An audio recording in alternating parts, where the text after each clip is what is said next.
Hello बच्चों, आइए 12th physics में हम एक सवाल देखते हैं जो जेईई मेंस में पूछा गया है। सवाल है कि दो प्लेटें हैं जो एक दूसरे के समानांतर हैं। पहली प्लेट ये है और दूसरी प्लेट ये है। इन प्लेटों के बीच एक डीसी स्रोत लगाया गया है और इस डीसी स्रोत के माध्यम से दोनों प्लेटों के बीच यक्स वोल्ट का विभवांतर आरोपित हो रहा है।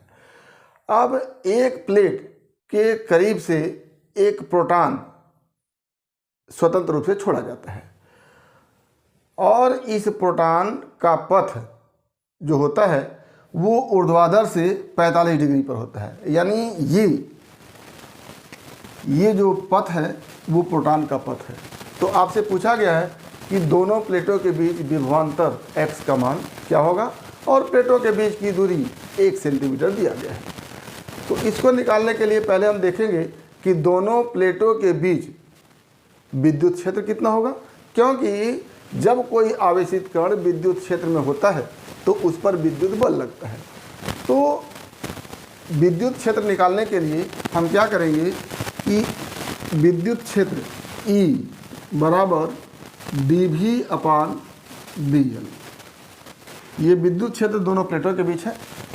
dV का मतलब होता है दोनों प्लेटों के बीच विभवांतर, जिसको हम x से लिखेंगे, और dl का मतलब है दोनों प्लेटों के बीच की दूरी, जिसको 1 सेंटीमीटर लिखेंगे। और 1 सेंटीमीटर को हम मीटर में बदलेंगे तो इसमें 10⁻² से क्या कर देंगे, मल्टीप्लाई कर देंगे। ये हो गया हमारा विद्युत क्षेत्र E। अब इस विद्युत क्षेत्र E में यदि प्रोटॉन छोड़ा जाता है तो उस पर विद्युत बल लगता है। तो विद्युत बल कितना लगेगा, विद्युत बल इसको लिखेंगे Fe = Q × E। Q क्या है, प्रोटॉन पर आवेश है, E क्या है, विद्युत क्षेत्र है। तो क्या हो जाएगा, प्रोटॉन पर आवेश होता है 1.6 × 10⁻19 और विद्युत क्षेत्र है x/1 × 10⁻²। ये हो गया हमारा विद्युत बल।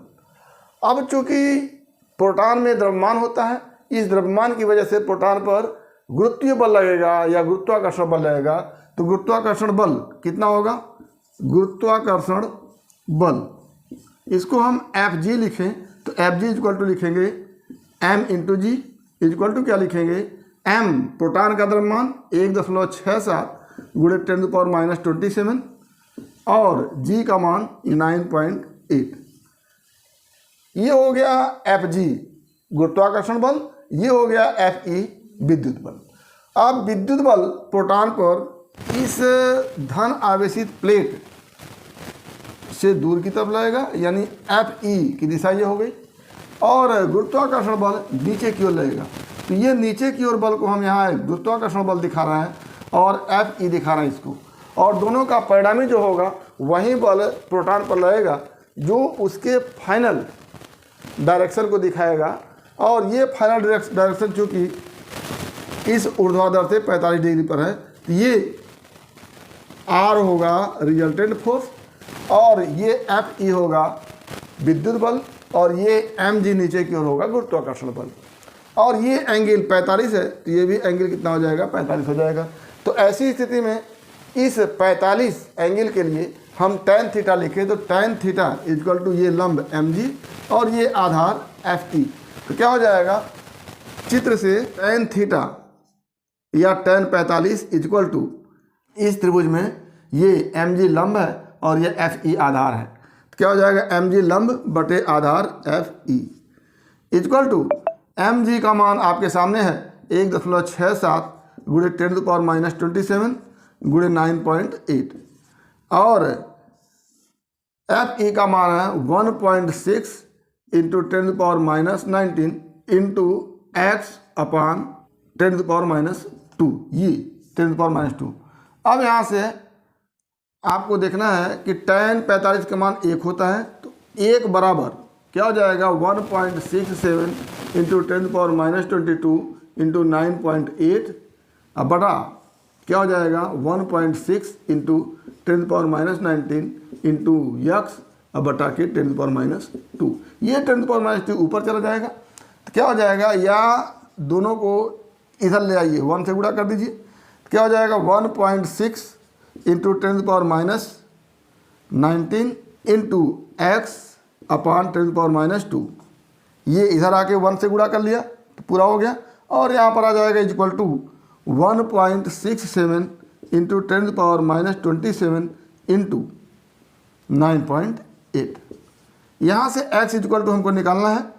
x इक्वल टू क्या हो जाएगा, x इक्वल टू ये पूरा उधर जा करके भाग देगा, ये गुणा करेगा तो क्या हो जाएगा 1.67 इंटू 10⁻27 इंटू 9.8, ये गुणा कर देगा 10⁻2 और ये दोनों भाग दे देगा 1.6 इंटू 10⁻19। इसको हल करेंगे आप तो कुल आ जाएगा 1 इंटू 10⁻9 वोल्ट। ये आपका हो जाएगा आंसर। तो इस तरह से आप इसको करेंगे। सबसे पहले आप देखेंगे कि प्रोटॉन पर 2 बल लग रहे हैं, एक है विद्युत बल जो पॉजिटिव प्लेट से बाहर की ओर लगेगा, और दूसरा गुरुत्वाकर्षण बल जो नीचे की ओर लगेगा। इन दोनों का परिणामी जो होगा ये R होगा, और R क्या है 45 डिग्री के कोण पर है, 45 डिग्री के कोण पर है।